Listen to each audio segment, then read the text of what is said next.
Okay, okay. So a So, very happy Republic Day to everybody. I think the video would go in couple of days, probably not today. But I have Shatrujit today, one of my very favorite authors, and a very approachable one, and a very hardworking author, I would say. We are talking about his book called The Karachi Deception, and this is a book which has been reprinted by multiple publishers. And Shatrujit was just telling us the story about this book, the story behind the book, how he went about writing this. So please go ahead. yeah, hi. So, thanks, Priyanka, for having me over again for the second time. This is the second time we are doing this session in probably in the same year. Oh no, that was Yeah. last No, year. We the year changed. The year changed. Yes, we just kind of managed not catch it doing the same thing in the Same same year. year, yes. So yeah, so Priyanka, thanks a lot. I mean, you guys, yeah, with Writers Melon, it's always been. Is Priyanka, the other Priyanka, still with you, Yes, Priyanka? yes, yes, She is yes, it? Right, yes, right. I haven't spoken to her or met her in a long time. But yes. anyway, so I'll say hi to her as well. So yeah, thanks for this and happy Republic Day, everyone. As Priyanka said, it's a good day to talk about Karachi Deception, which is essentially the story of three Indian Army commandos who basically go to Pakistan to kill an underworld don who's hiding there. So the name of the don is Irshad Dilawar. It's ID, but if you put a DI, then you know who we are talking about. So it just becomes so much simpler. Yeah, so that's essentially the story. It's a spy thriller. And then of course when they go to Pakistan, nothing is what it seems, and that's really what the story is about. It's fun. I had a lot of fun, and in the last 10 years, I think I've got quite a lot of readers who have kind of embraced this book, and which is why I think our publishers have also been happy to kind of reprint this from Westland, Grey Oak Westland to Rupa to now Jayco. Yes. So yeah, so I mean, I very have very heard very few books which has traveled like this. So that is actually a bit fascinating for me. So tell us yeah more. it is actually interesting because honestly when okay I'll come to the Yeah. this bit a little later just to give you the backstory. So as I was saying, when I quit journalism in 2009 and I wanted to write fiction, I wanted to actually write this story as a film script and take Mm. this to Amir Khan to and tell him that, look, this is my film script, why don't you act as my hero, Major Imtiaz Ahmed. So I started writing this story, and at that time I had no idea what a film script looked like, a screenplay looked like. So the only thing I knew how to write was long format, which is like typical journalism. So Right. I wrote about 25,000 words, and then I showed it to a friend of mine who's from the film business, and he looked at the first two pages and said, "This is not a screenplay." So I said, "What do you mean?" He said, "Yeah." And then he showed me what a screenplay looks like, and it's like something. It was totally alien to me, and I was thrown. And I realized that I have to master that and rewrite this entire 25,000 words to fit that. I didn't have that much of patience at that time. So I said, no, forget it. I'm not doing that. Let me just keep writing this the way I'm writing it. And maybe it'll end up as a novel or whatever it'll be. So that's how I did. And I ended up writing 150,000 words, which was a huge novel. And I still remember when I kind of sent it out to my beta readers, and I sent it out to about 7 or 8 people, and everyone came back with only one feedback. They said, your story is very interesting. It just takes a hell of a long time to get there because it was just so large as a book. Yeah. And, I had no experience in writing a story, in writing a novel. And, I'd done so much of research. It's so tempting, no, when you do so much of research, To and like put a good everything journalist, in. you want to put everything inside. Like a good journalist puts everything inside. So I just kept putting out, all kinds of irrelevant nonsense. It was so bad. Now in retrospect, I would have probably puked at it at that first draft. And then, of course, I cut it down and brought it down to a lakh words. And then finally, it's like right now it's at whatever 89,000 words. So yeah, so that's really the backstory of the book. And yeah, it's been interesting because the other fascinating thing about this book was that when Grey Oak Westland acquired this in 2011, I think Mm. 10 or 11, and the book finally came out in 2013, early I think Feb 2013. So that's exactly 10 years ago. I think at that time, Grey Oak and Westland had this kind of, they had this joint venture. Grey Oak would publish and Westland would kind of distribute this book. Distribute and promote. Yeah. And what happened was that the book came out, and 2 months after the book came out, Grey Oak and Westland, their partnership ended. Mm. And my book is in the market, but there is no support for it. There's no marketing support because Westland is no longer there in the picture. Mm. Okay. And Grey Oak doesn't have the muscle to do it. And I think in the first 3 or 4 months, the book tanked. It was Mm. over. And actually, in the first year, I thought my book will become a mega seller, few million copies and all Yeah, I that want kind to of talk stuff. about that clarity and confidence that you had with your first writing. I mean, Mhm. do you think it's rare to have that kind of clarity with your first book that I want Amir Khan to play, and I'm clear that it has to become a No, film? but the funny bit is that 10 years later, I haven't taken it to Amir Khan. He doesn't even know probably that this book exists. Yes. So much for clarity. I mean, clarity was there. It then didn't result There's in also anything. confidence and ambition, no? This also has a role to Yeah, play. It yeah, gives you a yeah. lot of I think it was just that at that time I thought I had access to Amir Khan, and I thought that he would be interested in doing something like this. But the truth was that honestly, if I had known it is going to take so long to write a novel, I probably would not even have started. Honest answer, because I had thought that I'll finish writing the book in a month, 30 days, 45 days. I remember at the end of 45 days, I managed some 30,000 words of 35,000 words. And I realized that my heroes haven't even entered Pakistan. You must also remember that it was so much bloated. They haven't even gone into Pakistan. And it took me 7 months to write that book. Wow. So honestly, all that confidence was all misplaced. Everything was totally misplaced. Then I'd overestimated everything in life. So no Amir Khan, no film script, bloated first draft.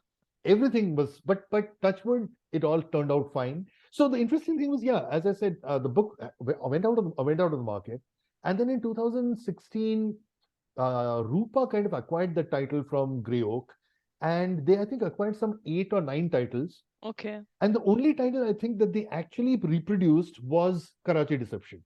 I don't Wow. think, because I haven't seen any of the other titles out in the market. I might be wrong as well. So let me not. And then a year and a half ago, when Rupa they decided that they didn't want to do this, we kind of, again, the title once again came into the market. I mean, the book was in the market. And Jayco, which has anyway been publishing my Other series. Vikramaditya and the Warlord Vikramaditya. series.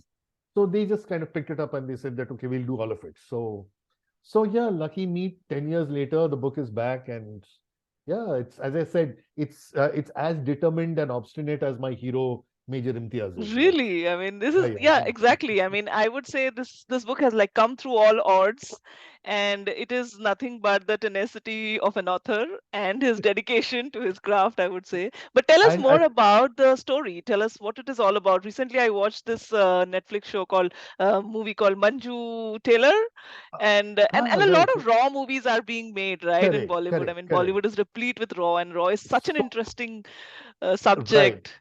These So, people they just go unnoticed, these spies. Nobody knows about them, nobody cares, correct, but they do like correct, that critical work that kind of correct, correct, correct. stops the So, war or big So destruction. I keep telling people that actually before Phantom, before Baby, Yeah. before D-Day, there was the Karachi Deception. So actually, the Karachi Deception predates Tiger Zinda Hai and all of that. When is this It's much more. based? Is this like right after independence? No, no, no. This is probably based because we've got satellite phones and mobile phones. So Okay. it's my sense is, in my head, the story is based in the early 2000s. Oh, 2002, that 2003, that kind of okay. a window. Okay. Okay, but so actually the Yeah, sorry, story, you as I said said, about the dawn. So sorry, yeah, the it dawn, has to right, be right. 2000, late It has to be 90s. Yeah. 2000s, correct, Yeah. late Okay. 90s onwards, right? Yeah. So actually this story of mine, or this story actually springs from a pet conspiracy theory of mine. I can't tell you what the theory is because then I give away what the book Okay. is about. Okay. Give us But as it's much a as you can. yeah. So there's this conspiracy theory that I had, and I remember once I was just kind of talking to a friend of mine, and he's a very good friend of mine. We were together in Economic Times and all of that. So I told him about this, and he said, "Wow, this is like such an interesting theory if you look at it." And I said, "Yeah, it's just a theory." And he said that maybe you should write it as a movie or something like that. So when I decided, and this I told him, I think probably in around 2005 or 2006. When in 2009 I decided to quit journalism, I said, okay, he'd said that this could be the movie. And of course, I had access to Amir Khan at that time and all that kind of stuff. So that's how I picked this idea. I took this conspiracy theory, and so that's really what it's about. But again, as I said, very So it's a broadly, theory in your head. It's nowhere it's a documented in the raw no, no, history no, no. or It's totally not documented. It's there is no documentation of this. But the interesting thing is, I've had a lot of people who actually asked me, "Is believe this based on truth?" Because they that's believe the in way this I've kind theory. of that's the way I've kind of written it. I've written it in a very case file sort of Mm, way. mm, Uh, So it sounds almost as if I have had access to some classified document, Okay. which somehow has landed miraculously on my lap, and I've retold the story. But Great. broadly speaking, the story is, as I said, three commandos are given an assignment. They have to go into Pakistan to kill this underworld don. But when they get there, they figure out that the RAW already knows, sorry, the ISI already knows about the plot, Okay. and the ISI has started protecting the don. Mm. You also find out that there's another parallel assassination attempt that's happening on the don. Okay. So you're trying to figure out what is happening and who's the mole on the Indian side, who are the other people who are trying to assassinate, and the whole thing kind of it just comes together in Karachi and a place called Gwadar, which is also in Pakistan, very Mm. close to the Iranian border. Mm. Mm. And there is a big revelation that happens, and the twist in the tail and all that kind of stuff. But so that's really what the story is about. One of the things that I did in this, and I keep one of my favorite things is that I think James Bond is the worst spy I can possibly think of, because he walks into a room and everyone knows he's James Bond. How you can't be a Absolutely. spy. How are you a spy? Absolutely.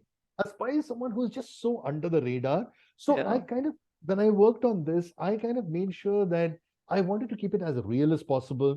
So my heroes don't do any, they don't go around, blowing things up or shooting things. They are as under the radar as possible, because they've got to do something. They've got to achieve something. And I think it's just the way I've written it, trying to keep it as real. It sounds so real and believable that I've had so many readers actually tell me that, is this actually based on the truth?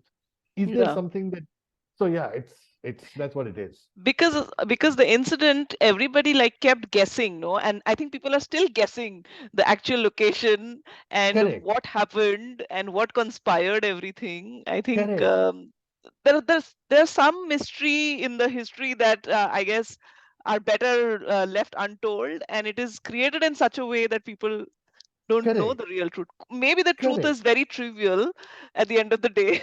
True.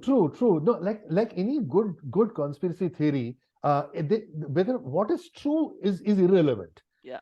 What could be is more fascinating. True. Because I mean that's where the conspiracy theory Yes. works. So yeah, it's. So tell us, as a fiction writer, what really excites you about these ideas? I mean, there must be like 100 different ideas that must be floating around you. How do you really pick up the one? Do you write somewhere, or do you believe the fact that if the idea is good enough, it will stick with me and it will compel me to start writing? How No, do you no, go about picking up your I think ideas? I genuinely believe that every idea. So I've got an Excel sheet with me on my Okay. laptop. It's there on the laptop which I'm talking on right now. Every idea that I get, which sounds interesting, I put it down there. Okay. Because you never know, ideas just disappear. It's like ideas are like dreams. You wake up in the morning and there's so much clarity. 20 minutes later, you have no recollection of. You knew you had a fascinating dream, but now you can't remember it. Ideas are the same thing. So I genuinely, what I do is that any half interesting idea, I put it into that Excel sheet. Not, I would imagine 80% of those ideas will probably never even see the Never light be of day. used. Some of them are not even probably full ideas. They might actually be subplots. So there was one idea that I had, which actually became a subplot in the Veergatha series. So it was an independent idea, but when I was working on it and I looked at this, I said, I can take this idea and put it as a subplot in Veergatha. So that's actually what I did. So basically what I do is I just put down all these ideas. Put them down, yeah. And I keep looking at these ideas and see what is it that I can kind of scale up into something larger. And it's not just me. I think all authors kind of do that. That's what we do. You keep kind of trying to figure out, okay, this is one line, but how do I kind of make this into a paragraph, and a paragraph into a chapter into all that kind of stuff. I think the core, as long as the core is interesting, and it's got potential for drama. So, like, for example, 3 commandos going into Pakistan to kill an underworld don who's hiding there, an Indian underworld don. Okay, that's the idea. But now what do you do with this? Okay, so when they go there, who are these people? Where is he hiding? Who's protecting him? Who's the mole? What does the mole on the Indian side want?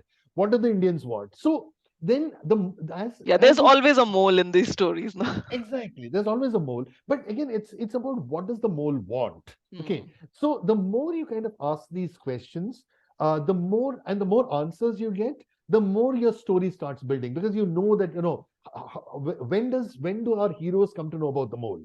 When Right, does the mole get, when does the betrayal happen?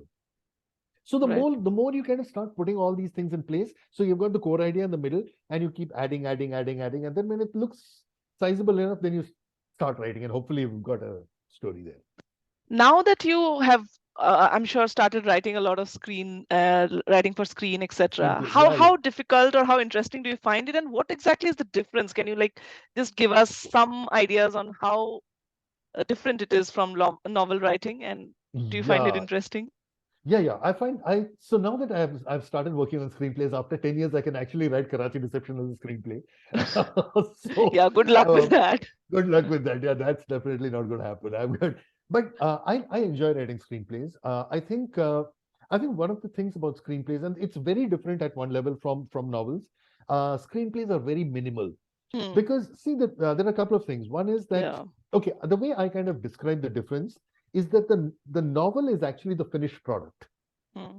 The screenplay is actually the Pre. blueprint to a finished product. Yeah. The screenplay is the starting point. And from Okay. there, you got the That's director, the interesting. producer, Yeah. fashion, this guy, cameraman, everyone, and everyone then builds on Builds what on is it. there on the Yeah. screenplay. Yeah. The book is something that, if you're lucky, 20,000, 30,000, 1 lakh, 2 lakh people will read. Okay. Hmm. A screenplay, 200 people are going to read a screenplay. Hmm. Nobody else reads a screenplay. It's Correct. just the They'll director, see the the. director's, it's Yeah. just the team. So I think the screenplay tends to be very minimal. Hmm.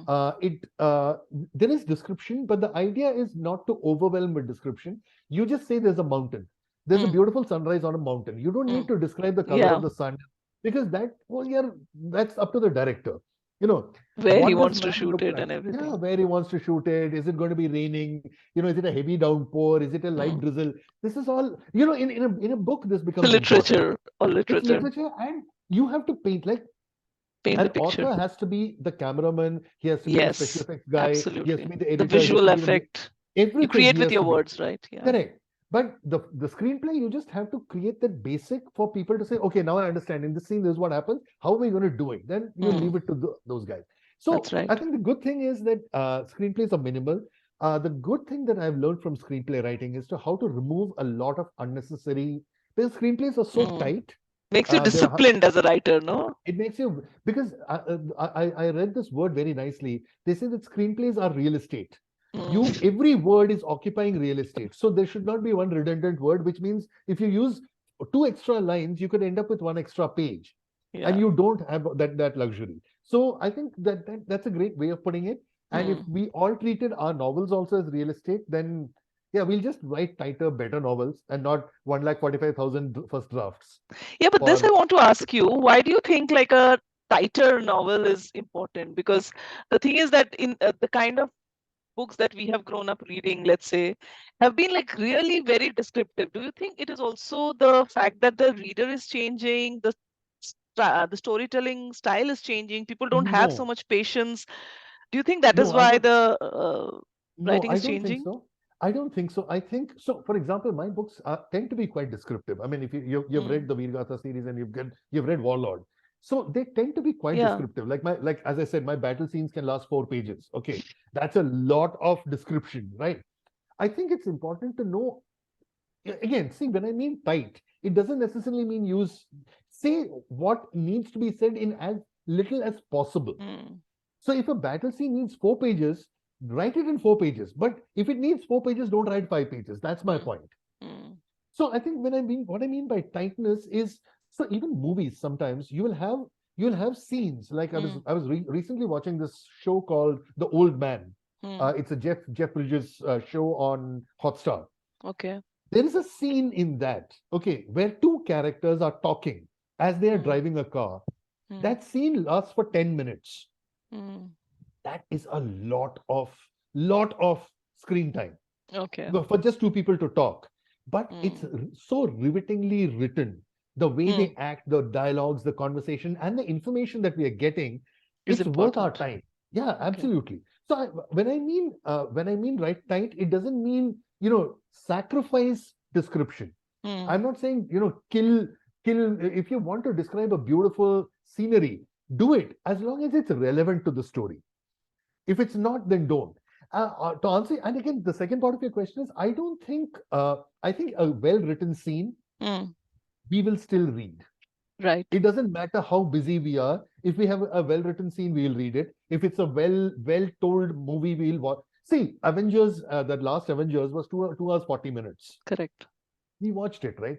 We didn't look at our watch. Hey, 2 ghanta ho gaya, khatam karo. We didn't do that, no? And there are so many movies we That's watch, true. we just lose the sense of time. It's all about how we do it. Hmm. The moment we start getting bored, in 5 minutes we could be bored. We might be entertained in 2.5 hours. So it's just that. Absolutely. Yeah, I was reading, I think Margaret Atwood said that the only purpose of writing is the only first goal is to capture the attention of the reader. There is nothing Correct. else that you need to do. Absolutely. That's the Absolutely. Because only goal that's the only thing, and that's what I think all everybody attempts aims for. at entertainment are targeted. How do you grab attention? How do you retain attention? Correct. Because there's just so much competition. I mean, my mobile phone. There's just so many things demanding my attention. How do you kind of keep me seated here and watching or reading or whatever it is? So what is the Tough. piece of work so far, like for over a decade of career, that you're really proud of? Like all the novels and the screenplays that you've written. What piece of See, work makes you really am I very proud, and you feel that all that initial euphoria and confidence was not that misplaced? I really would think Veergatha for me, because Okay. Veergatha, while Karachi Reception is will always be a pet because it was my first. And the It's the first singular time I put book. Yeah. single book, first time I put something out into the world in that sense. But I think uh see, it's always easy to write one single book. It's very difficult to write a series over 7 years. When you start, you have no idea how long it's going to take to end this book. Mm. Four, I know and I know 4 books is nothing, because there are people who have written 13 book series and all that kind of stuff. But I think Vikramaditya Veergatha definitely is something I'm very satisfied with, Hmm. simply because from where it started to where it's ended, the kind of love I've got for readers. The truth is that Karachi and Warlord Hmm. have not got that kind of reader feedback and love that Veergatha has got. Veergatha I got. mean, the readers genuinely love Vikramaditya Veergatha. And it's Hmm. obvious even in terms of, whether you go to Amazon and look at it, or Goodreads, sales. I look at the royalty figures. I know that Veergatha is a book that is a series that has worked. Hmm. And it's a rich story. I'm very happy with what I achieved with Vikramaditya Veergatha. Warlord is still new. I'm writing the second book.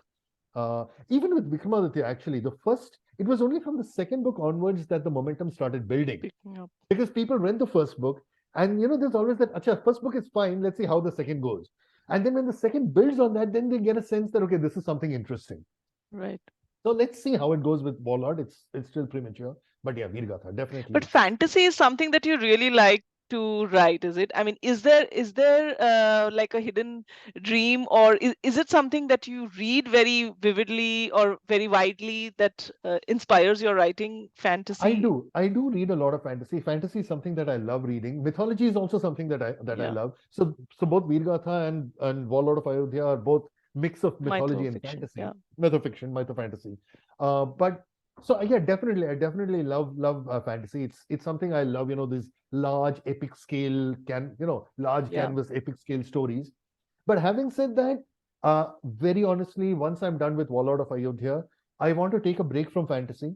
Okay. I'm not done with it, but I really want to step back and do other genres, Hmm. whether it's murder mysteries, or I've actually got something in horror which I want to work on. Let me put it this way: it's a psychological thriller. I won't use the word horror; it's more psychological thriller.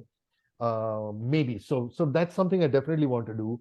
I definitely want to step away from mythology and fantasy, because it's so easy to get trapped in that one space.